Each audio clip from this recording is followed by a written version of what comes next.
Welcome back to Boxy Brown's exploration videos. Well, Wet Hamster's exploration videos, but it's Boxy Brown. She's got her lovely fro, as you can see. We've don't mind the dual blades.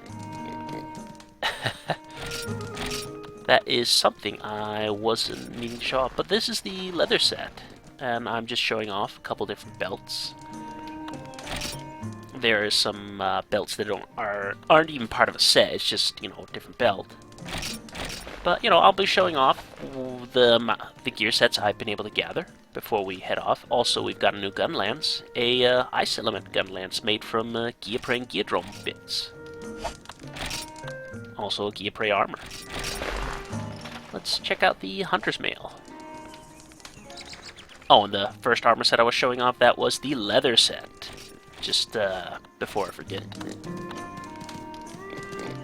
And let's take a look at the chainmail.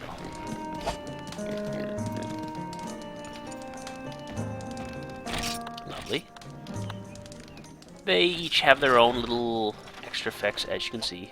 Now here, it's the Hunter set, and I mentioned before that this was more offensive based. Mainly it allows you to sharpen your weapons faster, and as well as that, it'll give you a small attack increase, and very close to a health increase, or else it's the other way around. Either way, more offense based, and I thought I'd just show off guild cards, since I actually forgot to do that. And as you can see, I've already done some online content. Look forward to that.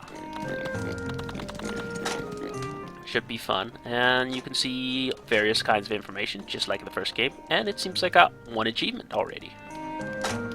Or trophy, if you will. And there's various things. And I believe what I have on my back here is... Oh, and I did not show this off either. Anyway, I believe this is the Iron Gun Lance. So, well, let's go into the kitchen. Check out a few things.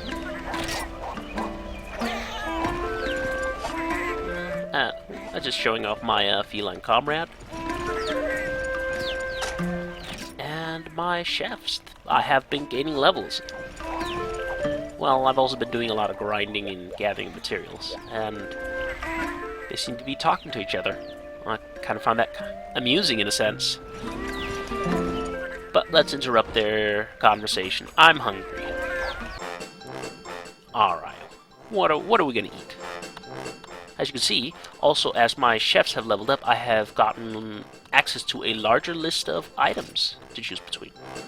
But let's try cheese and tuna. Seems kind of gross, but some people might like it.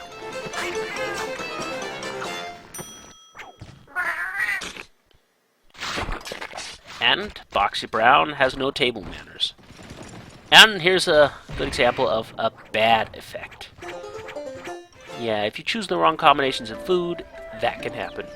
Now, it is based on a list of foods like cheeses. It's not listed as in, various different items are, they make a different effect.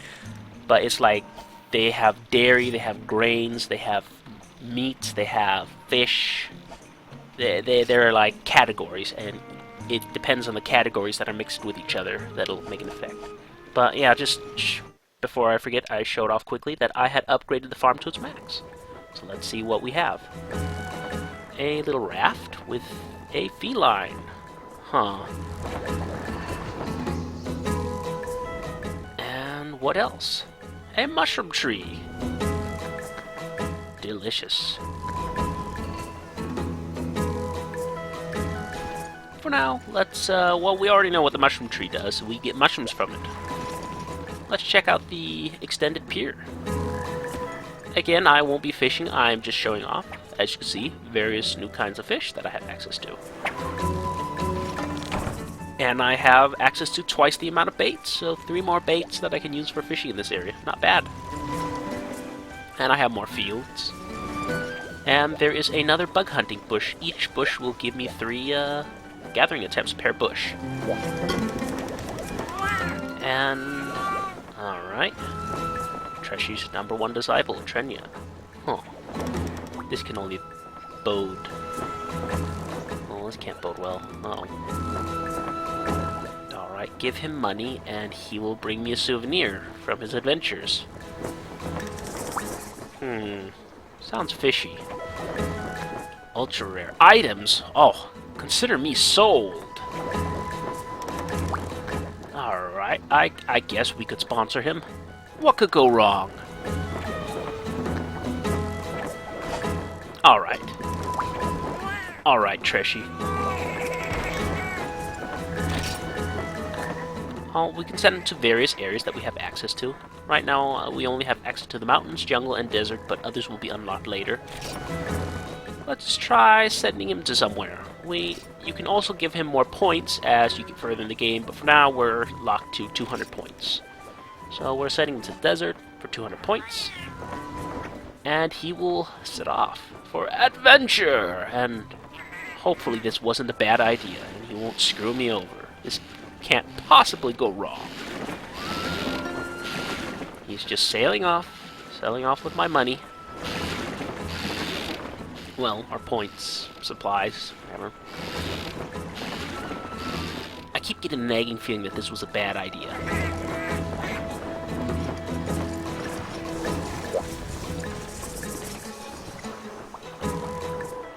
Smile and wave. Smile and wave. I get the feeling he's gonna screw me over and just steal my stuff and never come back again. Oh well, it's just 200 points, I guess. Anyway, moving on. You. And I just wanted to show off some decoration attaching. This will give me +2 health for each one I decorate, so I will decorate a few things.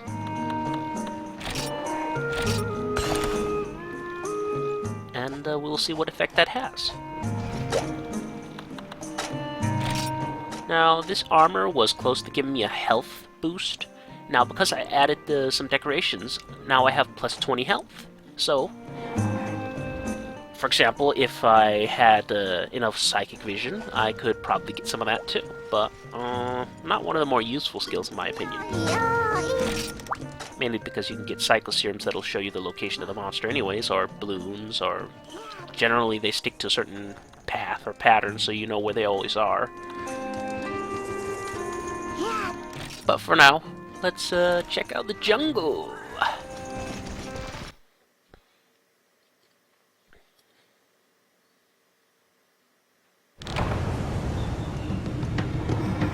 Alright, the jungle. Now, what you see there is a map and a feline pass. Those feline passes are if I want to leave the mission. I just pick it up from the item box and then put it in the delivery box. You can use that to literally abuse these missions to farm the farm over and over again. Or harvest the farm, I should say. Farming is more of an MMO term, I guess. Not everybody might know what I'm talking about when I say that.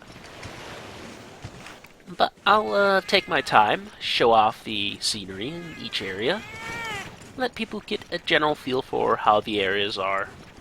There are nighttime, daytime situations, and sometimes even like weather effects going on, which will change the terrain in various ways. But for now, I just wanted to show that off. There's a spot there for beautiful shells. They will give, well, account points. Well, they're account items, so we'll look, farm points, sorry. Also, something I might have forgotten to explain is that farm points from account items will also give the same amount of points in money. So it's a good way to make money too. What's this little guy? Alright. Some sort of crab. These guys are aggressive, and they're... to be a potty mouth, massive dicks! And, yeah, they have some pretty strange movement because they scuttle from side to side. But in general, they can be pretty fast, and if you're fighting a large monster, they can really be annoying, because they do hurt. That is also a account item. You get account items pretty commonly off of those guys. As you can see, some of the jungle trees from Monster Hunter Freedom, they place some of them around, but you can still see what's going on. It's quite nice. This time you're not blinded by 2D sprite trees. Oh. And a nice view over the islands.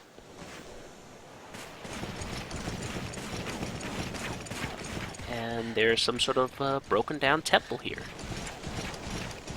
We can't enter it, but it's still nice to explore. Well, there's not really much we can explore.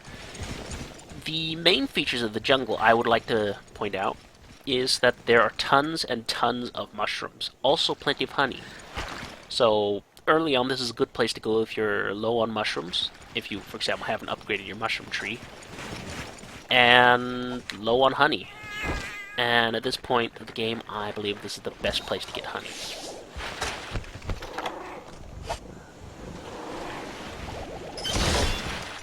I'm just preparing a little. As you can see, the sharpener ability will just, just one scrape with the sharpening stone, and bam, sharpened. So that's a lovely skill to have.